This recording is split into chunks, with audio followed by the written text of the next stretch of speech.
Hey everybody, how's it going? Happy Wednesday. It is Wednesday, December 16th. I hope that you guys are having an amazing week. And I hope that it has been hugely productive and that you're enjoying it and that it is everything you could possibly hope for your week to be. My name is Haley Gray. I am the founder here in the Women's Entrepreneur Network. I am a digital marketer by training, and we do digital marketing strategy for small to medium-sized businesses. And hey, Beth, how are you? And I want this conversation to be super interactive. So y'all feel free to shoot me your questions about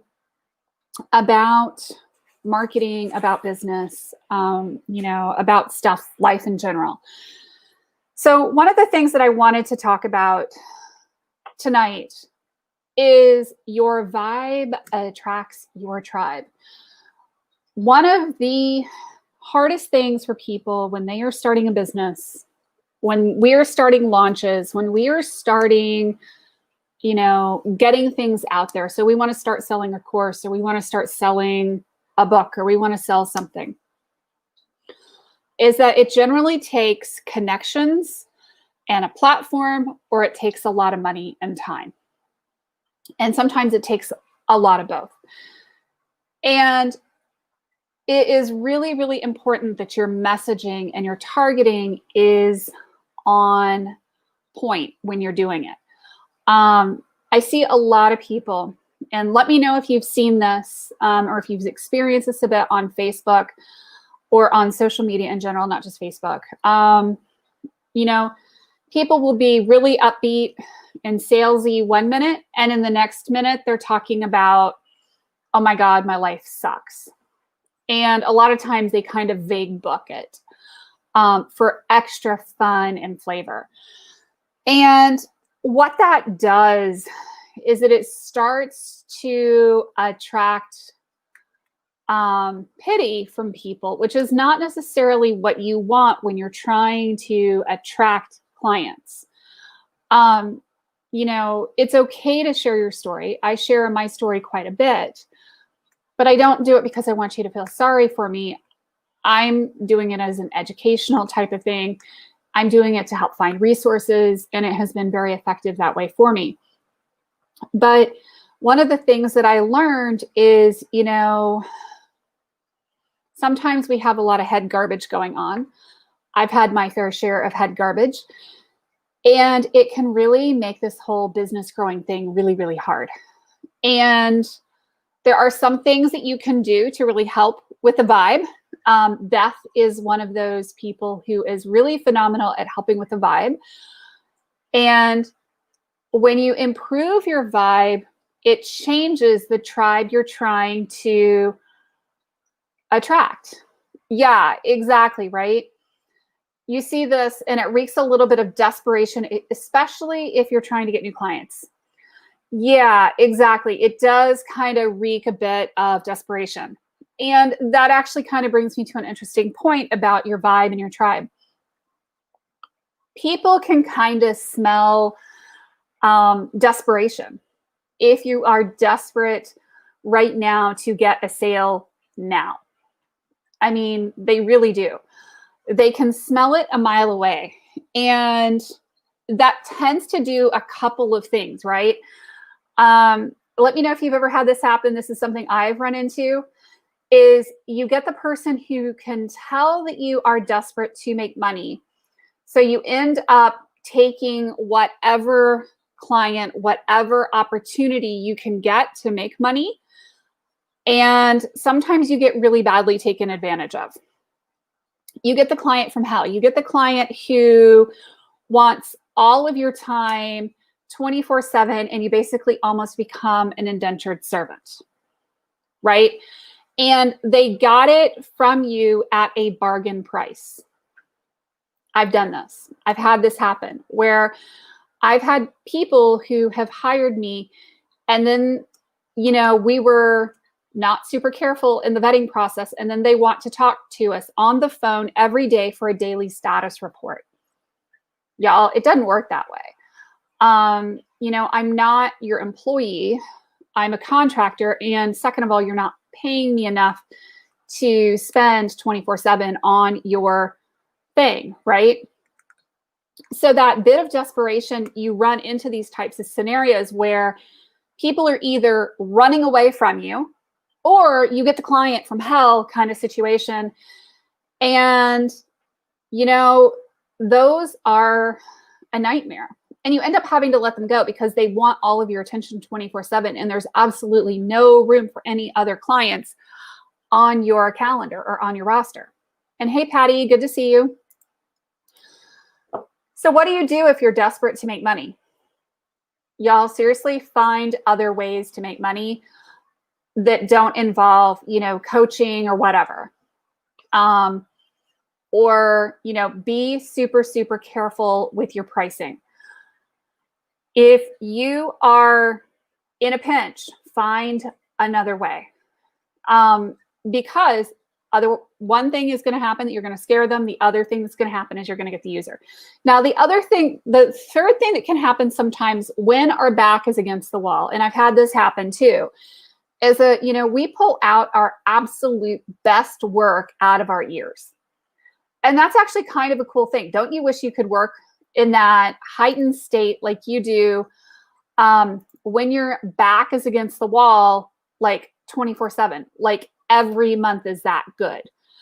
And that's kind of the third scenario, is if you're careful not to reek of desperation, but you're using that as a strong motivator to actually perform better, it gets better, right? And then you perform better, you get more clients, you make more money, and things get easier. So, think about it. The other thing too that I wanted to talk about is your tribe attracts your vibe. What message are you sending? Are you a goofball? Are you fun? Are you sad?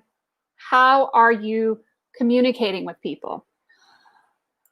Exactly, Beth. There is absolutely no shame to have another side hustle. Like we already know, yeah, works in earning money.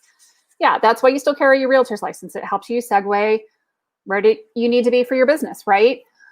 There are a lot of people who will kind of criticize you for keeping another job, either working at a gas station or driving for Uber or, doing Instacart or whatever. But, honestly, you do what you have to do. I had a whole huge phase where, especially after my daughter's TBI, I would go out and I would drive for Uber 20 hours a week, maybe a little more, maybe a little less, because it brought in needed cash. And that was especially important at a phase where my income was doing a lot of this and I was making some money, but I was sitting there waiting for more money to come in, right? There's absolutely no shame in doing that. And the cool thing about that is it kept me from ever being completely desperate about money, because I knew, and I still know, that if I chose to, I could go out and make extra money every day, every week, by hopping in my car and going and driving for Uber, right? Or doing Instacart or doing whatever. So it's actually kind of reassuring because I know that if I hit rock bottom, I still have other options. Now, I'm at a point now where I actually have some savings and I have that kind of thing going on, but that was not the case 4 and 5 years ago, not, at a particular low point that happened in my life. So, I understand that.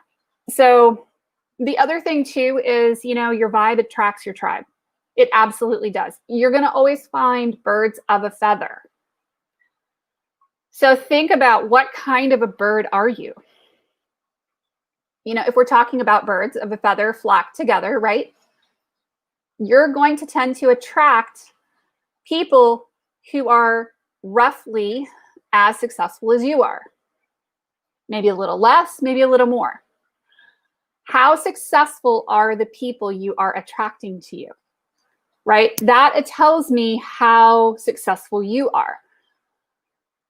So the other piece of that is, who are you choosing to hang out with, right? If you are a penguin and you really want to be a flamingo, Well, then you need to go figure out how to go hang with flamingos and how to become a little bit more pink in the process, right?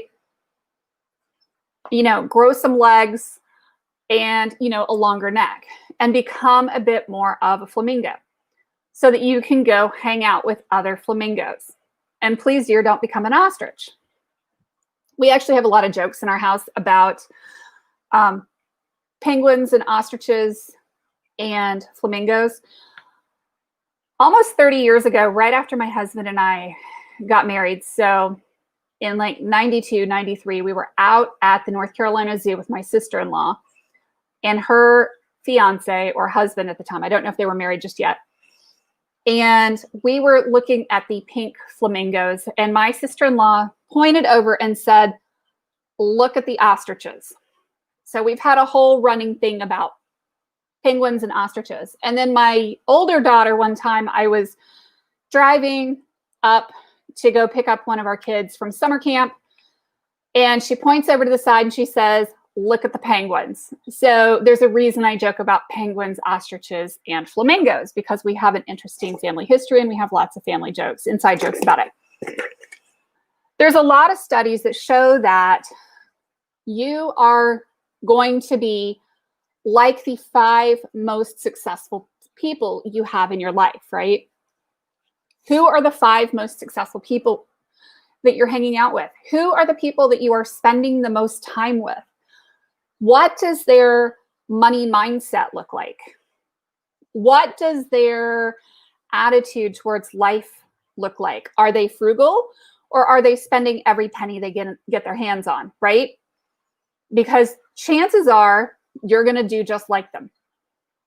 I actually found this to be super interesting when I had my bariatric surgery, because money, business, weight, all of those things kind of tend to flow in groups. So it's interesting because there were people who were threatened by me just because I started losing a lot of weight. And I've lost around 175 pounds from my highest weight. So that caused me to lose some friends. It also caused me, you know, to kind of shift who my friends are and who I'm hanging out with. So I've noticed as I've lost weight, my vibe and my tribe have very much changed. And I am so glad that you've been hanging out with Wen and my masterminds. That has been such an amazing experience. I'm really, really glad to have you in there, Beth. I'm actually going to be adding one more section a week so that we can keep the groups super small. Part of the cool thing with masterminds is that we're playing off ideas off of each other, but I also want to accommodate the UK and European time zones. So keep your ears out. I'm going to be adding a second mastermind session per week, and I'm working on negotiating that. So I'm grateful to have you here. But I also found that my vibe and my tribe mattered greatly. Hey, Patty. Mattered really hugely greatly with, and I would love to, you know, hang out with you more. You know, when you start looking at who you're hanging out with, how you're hanging out with them, those things are super, super important, right?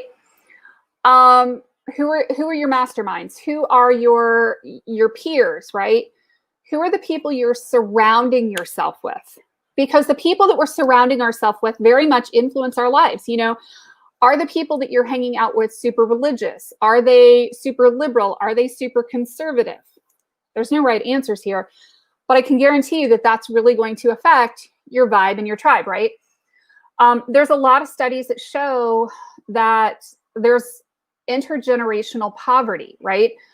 If you were raised in a scenario where it is not expected that you're going to go to college and you're not going to graduate from high school, guess what? You're not going to go to college and you're not going to graduate from high school. If you were raised in a family, and hey, Kelly, good to see you. If you were raised in a family that is expecting you to go to college, then you're more likely to be expected to go to college. However, that comes with a sharp two-edged knife too, because sometimes the expectation is that you're going to college and you may be getting a teaching degree or a liberal arts degree, right? Because it depends on your family's values. My kids call me the Tiger Mom because my husband and I are both engineers. I'm like a double-decker, awful kind of parent because I'm an engineer. I have a computer science degree from NC State and I have an MBA from Duke. And so needless to say, I've been a pain in the butt to my kids, right?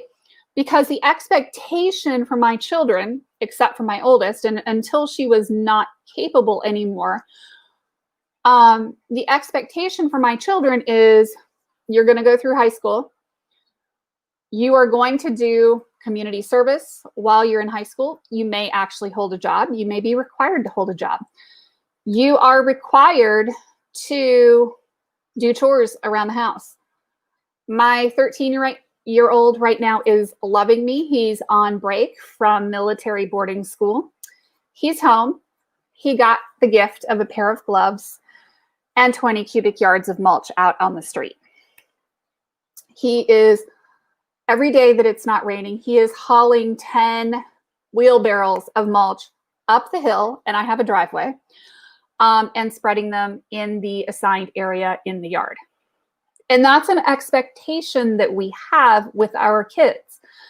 I get the Mommy Dearest award sometimes, but you know, if you have people around you that have certain expectations, that live a certain way, that spend money a certain way, that drive certain types of cars, you know, imagine the phenomenon of keeping up with the Joneses, right?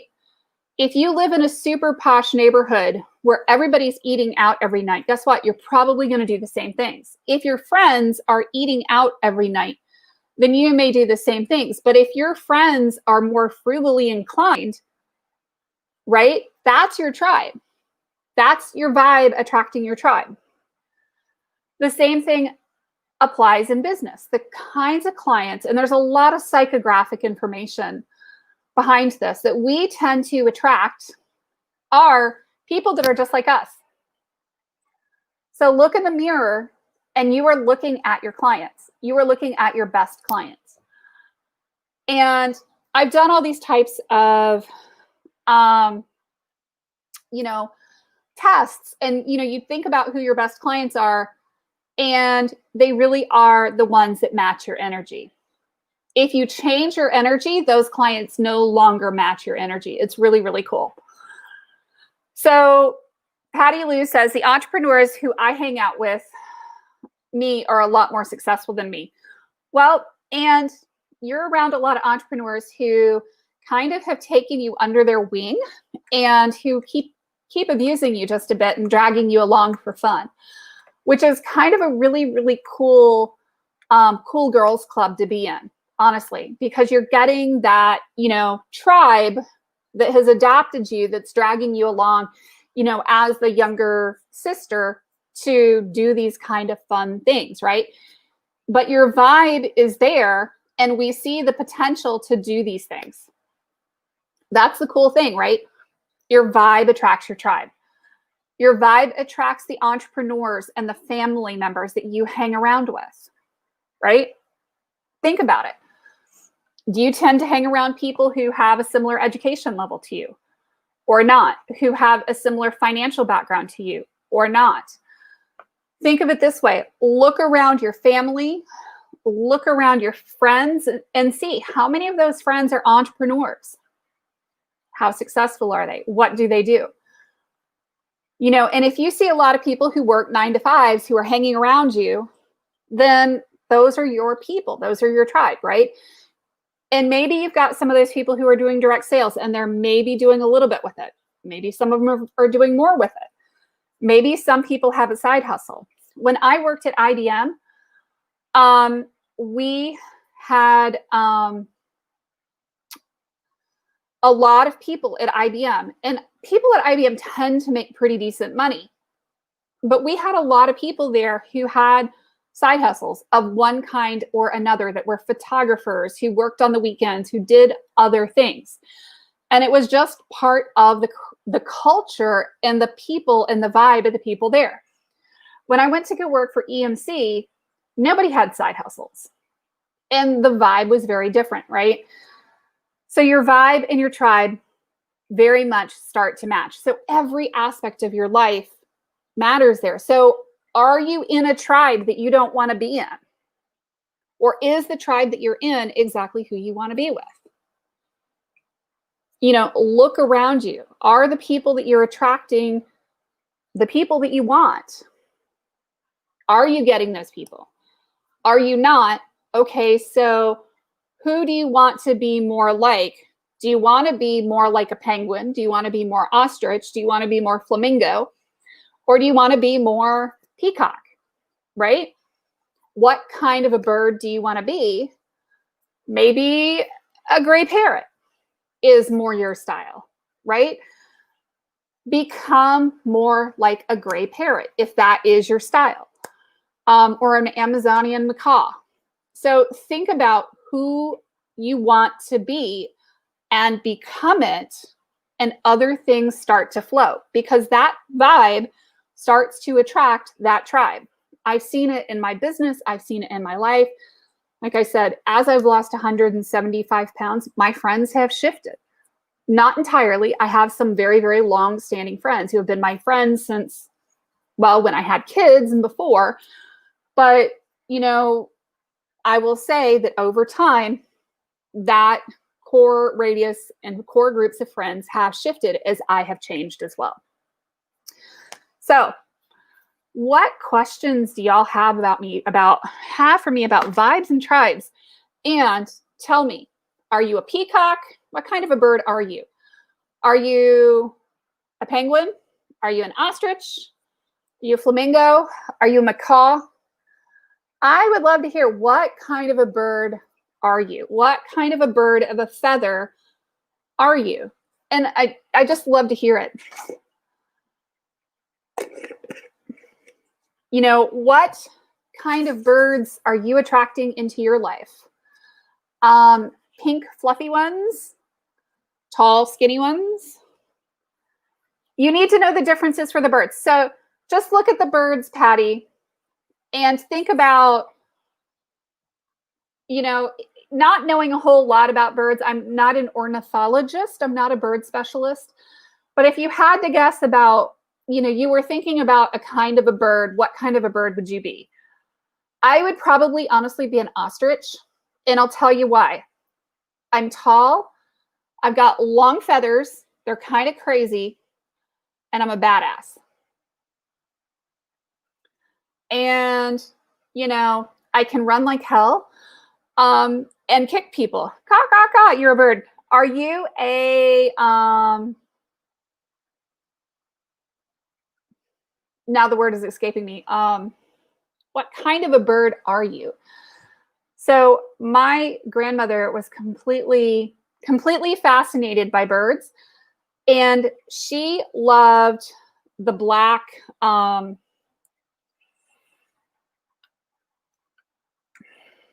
now I can't remember the name of the bird, the black ones.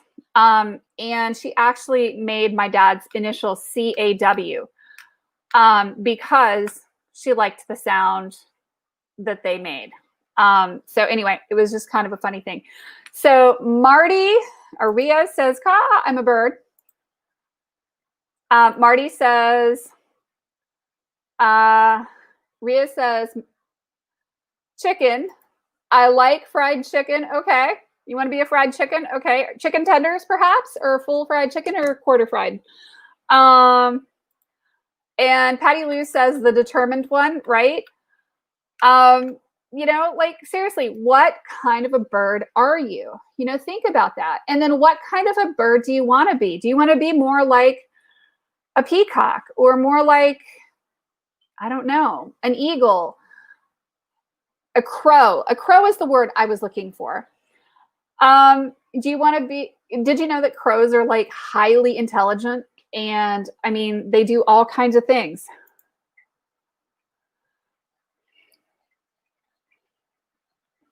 And Beth says, I'm not sure what kind of bird I am. I would like to think I can have my flock follow me whatever direction I pivot in. What types of birds do this? I want to be the lead sparrow. Yeah, right?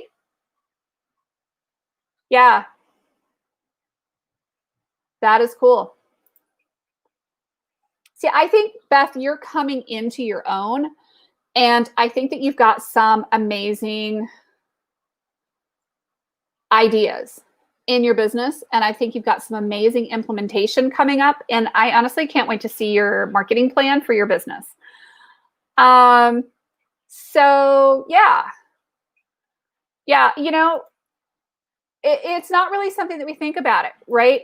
But like, if you could think about, you know, what would your tribe look like? What kind of a tribe would you have? You know, if you could be anything, what would your life look like? And how would you change your life to get there? And what are you doing to change your life? What are you willing to do to be able to change your life to get to that point? One of the things that I've seen a lot of is this. It's really easy to say, hey, I want such and such in my life. Don't we all? It's kind of nice. And Beth says, I believe I have an entire aviary in my group. Yeah, you probably do have an entire aviary in your group. I think I have an entire, aviary, zoo, something in my group for sure. And, you know, you think about what kind of life you want to live. I mean, it's why we do dream boards. Let me see if I can show you. So one of the things I did, we do dream boards. And, you know, you say, okay, so here is who I want to be. Here's what I'm trying to become, right? And you start making those incremental changes in your life. And Patty, you did pretty much change everything this year, and you started getting clients. And that is really, really, really cool. And yes, I do have a zoo. I have 3 cats, a dog, a turtle, some fish, and a rabbit and a horse. The horse does not live in my house. Cool. What other questions can I answer for y'all? Like, you know, think about it. What kind of tribe are you trying to attract? What kind of tribe do you want to become a part of? What kind of tribe do you want to build? And with that, I am going to go ahead and do some oracle card pulls for y'all. So think about what you're trying to attract into your life. And then I'll do a card. And if each of you will type in and tell me which card you want, I will pull it. So Patty, 6 figures is a good start, but what does that mean to you? Okay, top for luck. And then I'll expect the rest of you to pile on for fun.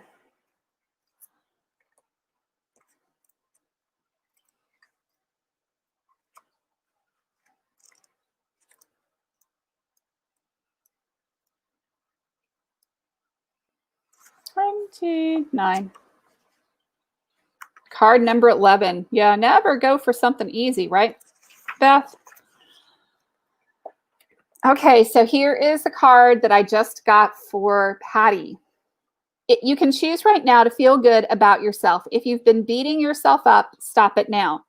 Don't let anyone else decide how you should feel about yourself. Taking responsibility for your actions means that when you have done something that you feel is out of integrity, you do something about it that is constructive and useful. Damning yourself with judgment or allowing another to steal your self-esteem is neither of those things. The Divine Mother is telling you to forgive yourself and use your energy now to live the best life you can. It's time to take your life back.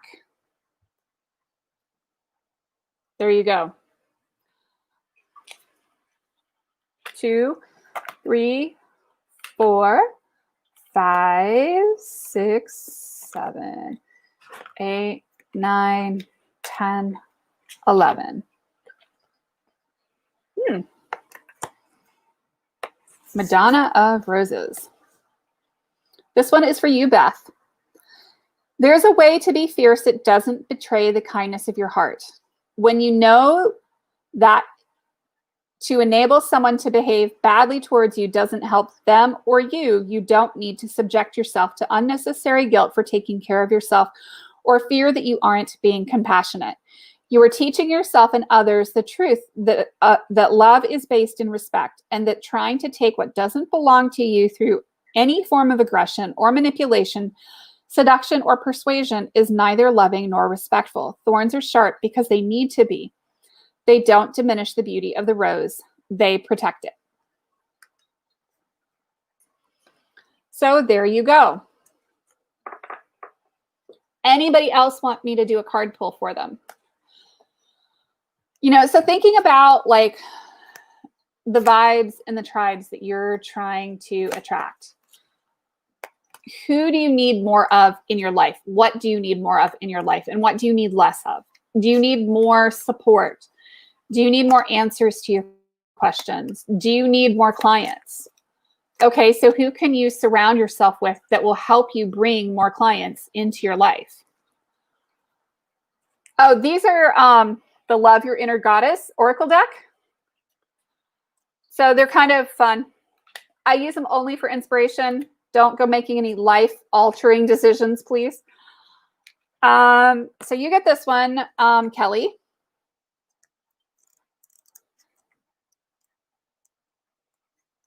I like them because, well, no matter where you're at, there's always a bit of wisdom in them.